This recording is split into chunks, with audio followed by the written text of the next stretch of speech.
that, but basically I'll get into it. Rain turned tin roofs into steel drums, streets separated into individual islands, water trickled into potholes forming swimming pools. As a child, my cousins and I would run to the open gutters, legs crouched peering into the landscape, watching these large rats build plastic yachts and elevate themselves to kinghood.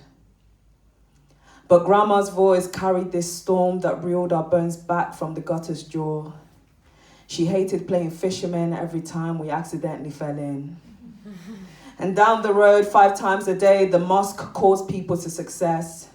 And even further down, the churches praise Jesus through outdated speakers. As evening glows, the aunt who owns the restaurant across the road turns the Afrobeat up. And one by one, the usual drunks lounge around plastic tables, sipping beer with suya. Youths file into my aunt's kiosk like an after-school club, handing a scrunched up naira for fizzy drinks in tall glass bottles. Her box TV lures in the usual Bollywood addicts until the screen goes black and the neighborhood descends into darkness. Mothers' voices echo through the hollow, translucent corridors, carrying the playing children from the edge of the gutter back to their mothers' wombs. Generators hum violently as lights begin to flicker in some houses, projecting moving silhouettes of families. And both my grandparents live on this road, the same road my parents first met. And in between walking to both houses, my eyes see a million pictures. Teenage girls carrying the week's survival on their heads. A mother with her 2 kids running towards the T-junction. A cutie with bulging muscles pushing a wheelbarrow as Lagos heat condenses on his forehead. And Nana always prays that my cousins and I will prosper. Our lips reverberate the amen to a prayer that holds 1,000 candles. And on some morning, my grandma pushing her wheelie chair across harsh concrete is my alarm clock.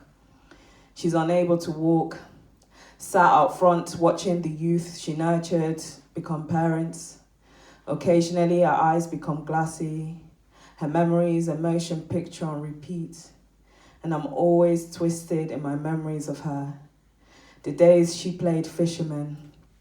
She was not the most patient person, always knew what to serve us as bait when we disobeyed her.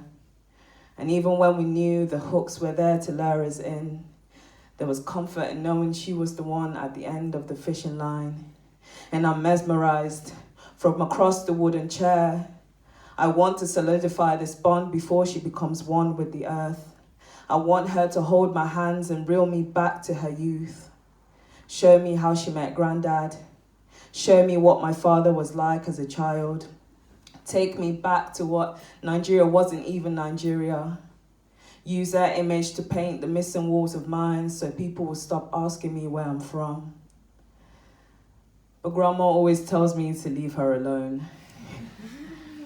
She's tired of me selfishly trying to open up the expired cans of worms.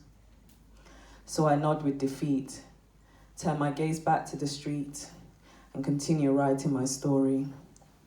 Thank you.